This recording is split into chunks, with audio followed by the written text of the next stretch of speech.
सोनी पहले से ही मेरी दीवानी बन चुकी थी। सोनी मेरे प्लान के अनुसार बीच बीच में क्लिनिक में आती रही। मैं उसे शाम के वक्त बुलाता जब गांव के मरीज नहीं होते थे। रात 8-9 बजे तक उसे रख के उसकी खूब मस्ती करता। 2 महीने बाद सोनी के गर्भ ठहर गया। मैंने सोनी को समझा दिया था कि वह राजेश से अब प्यार करे। राजेश भी बहुत खुश था कि डॉक्टर साहब के कारण ही अब वह अपनी बीवी को प्यार कर पाया है। एमबीबीएस की डिग्री मिलते ही मेरी पोस्टिंग उत्तर प्रदेश के एक गांव में हो गई थी। गांव वासियों ने अपने जीवन में गांव में पहली बार कोई डॉक्टर देखा। इसके पहले गांव नीम हकीमों, ओझाओं और झाड़ फूँक करने वालों के हवाले था। जल्द गांव के लोग एक भगवान की तरह मेरी पूजा करने लग गए। रोज़ ही काफ़ी मरीज आते और मैं जल्दी ही गांव की ज़िंदगी में बड़ा महत्वपूर्ण समझा जाने लगा था। गांव वाले अब सलाह के लिए भी मेरे पास आने लगे। गांव के बाहर मेरा बंगला था। गांव में मेरे साल भर गुजारने के बाद की बात होगी। इस गांव में लड़कियां और औरतें बड़ी सुंदर सुंदर थीं। ऐसी ही एक बहुत खूबसूरत लड़की थी गांव के मास्टर जी की। उसका नाम था सोनी। सच कहूँ तो मेरा भी दिल उस पर आ गया था, पर होनी को कुछ और मंजूर था। गांव के ठाकुर के बेटे का भी दिल उस पर आया और उनकी शादी हो गई थी। पर जोड़ी बड़ी बेमेल थी। कहाँ सोनी और कहाँ राजेश। राजेश बड़ा सूखा सा मरियल सा लड़का है। मुझे तो उसके मर्द होने पर भी शक था। यह बात सच निकली। करीब करीब उनकी शादी के साल भर बाद एक दिन ठकुराइन मेरे घर पर आई। उसने मुझे कहा कि उसे बड़ी चिंता हो रही है कि बहू को कुछ बच्चा वगैरह नहीं हो रहा था। उसने मुझसे पूछा कि क्या गड़बड़ हो सकता है। बेटा बहू उसे कुछ बताते नहीं थे और उसे शक था कि बहू कहीं बांझ तो नहीं। मैंने कहा कि बेटा और बहू को मेरे पास भेज दें तो मैं देख लूँगा कि क्या गड़बड़ है। उसने मुझसे आग्रह किया मैं यह बात गुप्त रखूं। घर की इज्जत का मामला था। फिर एक रात करीब शाम को वे दोनों आए। राजेश और उसकी बहू को देखते ही लगता था कि बेचारी सोनी के साथ बड़ा अन्याय हुआ है। कहाँ वो लंबी लचीली एकदम गोरी भरे पूरे बदन की बला की खूबसूरत लड़की, और कहाँ वो राजेश काला कलूटा मरियल सा। मुझे राजेश की किस्मत पर बड़ा रंज हुआ। वे धीरे धीरे अक्सर इलाज करवाने मेरे क्लिनिक पर आने लगे और साथ साथ मुझसे घुलते गए। राजेश बड़ा नर्म दिल का इंसान था। अपनी बला की खूबसूरत बीबी को जरा सा भी दुख देना उसे मंजूर न था। उसने दबी जुबान से स्वीकार किया एक दिन कि अभी तक वो अपनी बीबी को नहीं पाया है। मैं समझ गया कि क्यों बच्चा नहीं हो रहा है। जब सोनी अभी तक कुंवारी ही है तो सारी समस्या जानने के बाद मैंने अपना जाल बिछाया। मैंने उस दिन ठकुराइन और राजेश को बुलाया। उन्हें बताया कि खराबी उनके बेटे में नहीं बल्कि बहू में है और उसका इलाज करना होगा। छोटा सा है ऑपरेशन, बस बहू ठीक हो जाएगी। ठकुराइन तो खुश हो गई, पर बेटे ने बाद में पूछा डॉक्टर साहब क्या ऑपरेशन करना होगा। हाँ राजेश, बताना ज़रूरी है, नहीं तो बाद में तुम कुछ और समझोगे। हाँ बोलिए डॉक्टर साहब। देखो राजेश, तुम्हारी बीवी का गुप्तांग थोड़ा सा खोलना होगा ऑपरेशन करके, तभी तुम उससे कर पाओगे और वो माँ बन सकेगी। क्या? पर क्या यह ऑपरेशन आप करेंगे? मतलब मेरी बीवी को आपके सामने लेटना पड़ेगा? हाँ, मजबूरी तो है, पर तुम तभी उसकी जवानी का मज़ा लूट पाओगे।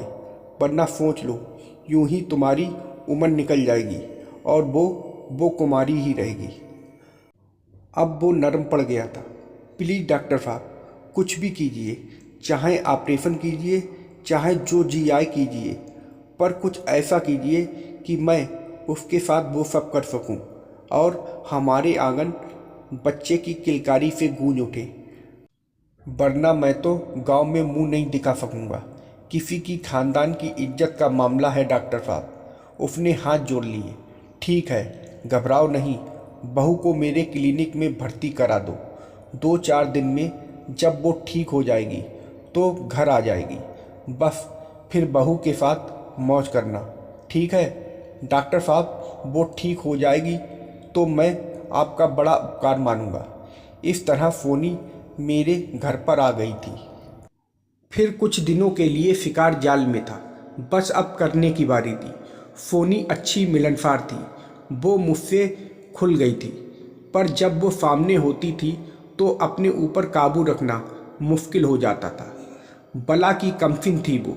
जवानी जैसे फूट फूट कर भरी थी उसके बदन में। मैं मौका देख रहा था। महीनों से कोई लड़की मेरे साथ नहीं सोई थी। सोनी को मेरे घर आए 1 दिन बीत चुका था। पिछली रात तो मैंने किसी तरह गुजार दी, पर दूसरे दिन ना सहा गया और मुझे लगा कि अब मुझे सोनी चाहिए, वरना कहीं मैं कुछ कर ना बैठूं। ऐसी सुंदर कामनीय काया मेरे घर में, और प्यासा हूँ। क्लिनिक बंद करके रात्रि भोजन के बाद मैंने सोनी से कहा, मुझे उससे कुछ खास बातें करनी है, उसके केस के बारे में। तो वो अंदर मेरे रूम में आ गई। गांव की एक बधू की तरह वो मेरे सामने बैठी थी। एक नज़र मैंने उस पर डाली, उसने नज़रें झुका ली थी। अब मैंने बिना टोक उसको अपनी नज़रों से टटोला। उफ, कपड़ों में लिपटी हुई भी वो कितनी मासूम दिख रही थी। देखो सोनी, मैं जानता हूँ कि जो बातें मैं तुमसे करने जा रहा हूँ वो तुम्हारे पति की अनुपस्थिति में शायद नहीं करनी चाहिए थी, पर तुम्हारे केस को समझने के लिए और इलाज के लिए मेरा जानना बहुत ज़रूरी है। और अकेले में मुझे लगता है कि तुम सच सच बताओगी। मैं जो पूछूं उसका ठीक ठीक जवाब देना। तुम्हारे पति ने मुझे सब बताया है, और उसने यह भी बताया है क्यों तुम दोनों का बच्चा नहीं हो रहा है। क्या बताया है उन्होंने डॉक्टर साहब? राजेश कहता है कि तुम माँ बनने के काबिल ही नहीं हो। वो तो डॉक्टर साहब, वो मुझसे भी कहते हैं, और जब मैं नहीं मानती तो उन्होंने मुझे मारा भी है 1-2 बार। तो तुम्हें क्या लगता है कि तुम माँ बन सकती हो? हाँ डॉक्टर साहब, मेरे में कोई कमी नहीं है, मैं माँ बन सकती हूँ। तो क्या राजेश में कुछ खराबी है? दूसरे दिन दोपहर में ठाकुराइन क्लिनिक में आ गई थी। मैंने उसे बताया कि चेकअप हो गया है और शाम तक छोटा सा ऑपरेशन हो जाएगा, और कल आपकी बहू आपके घर चली जाएगी। ठाकुराइन संतुष्ट होकर वापस हवेली चली गई थी। दूसरे दिन राजेश भी शहर से आ गया था। मैंने उसे समझा दिया, सोनी का ऑपरेशन हो गया है। डॉक्टर साहब, सोनी अब माँ बनेगी ना? हाँ, पर तुम जल्दबाजी मत करना।